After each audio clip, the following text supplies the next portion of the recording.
Hello, and welcome to South Highland Public Library's Family Storytime. I'm Miss Camille, and this is Black History Month. Today, we conclude our series on lesser-known figures in Black history. But I've really enjoyed this, and I hope you have too.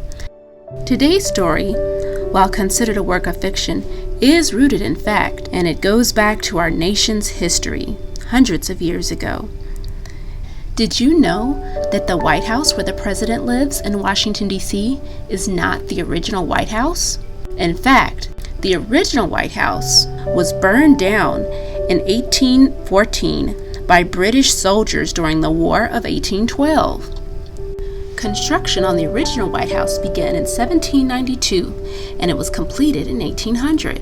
And among the skilled craftsmen and laborers, slaves from Virginia and Maryland were rented out on a monthly basis to help with construction.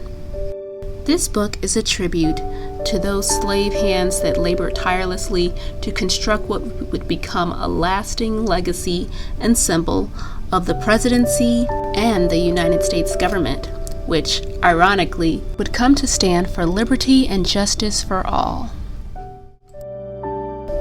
The story is called Brick by Brick by Charles R. Smith, Jr., and illustrated by Floyd Cooper.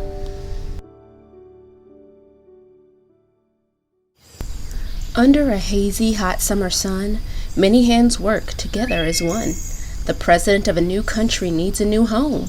So many hands work together as one. Black hands, white hands, free hands, slave hands. Slave hands dig, saw, and break stone, laying the foundation for the president's home. Rented as property, slave hands labor as diggers of stone, sawyers, and bricklayers. Diggers swing axes to break up stone, laying the foundation for the president's home. Jerry, Jess, Charles, Lynn, Dick, Bill, Harry, Jim. Slave hands swing axes 12 hours a day, but slave owners take slave hands' pay. Slave hands sweat under a bright sun. Slave hands toil until each day is done. Chiseling, carving, and transporting stone. Slave hands ache, dark skin to white bone. Slave hands blister under a bright, hazy sun. Slave hands toil until each day is done. Sawyers saw blades through logs of oak wood 7 days a week where a forest once stood. Alec, Ben, William, Moses, Simon, Peter, Frank, Thomas. Up, down, push, pull. 2 men per pit saw, spraying sawdust until slave hands are raw. Slave hands saw 12 hours a day, but slave owners take slave hands' pay. Slave hands bleed under a hot, hazy sun. Slave hands toil until each day is done. Clay, sand, and water is mixed by young slave hands to create bricks. Nameless, faceless daughters and sons build brick by brick until each day is done. Oyster shells mixed with rock, lime, and sand become mortar for bricks, spread by slave hands. Will, Nace, Gerard, Manuel, Liverpool, Lester, Herbert, Samuel. Slave hands spread mortar 12 hours a day, but slave owners take slave hands' pay. Slave hands crack under a hot, hazy sun. Slave hands toil until each day is done. Slave hands learn new trade skills using chisels, saws, hammers, and drills. Slave hands earn 1 shilling per day, reaching slave hands closer to freedom with pay.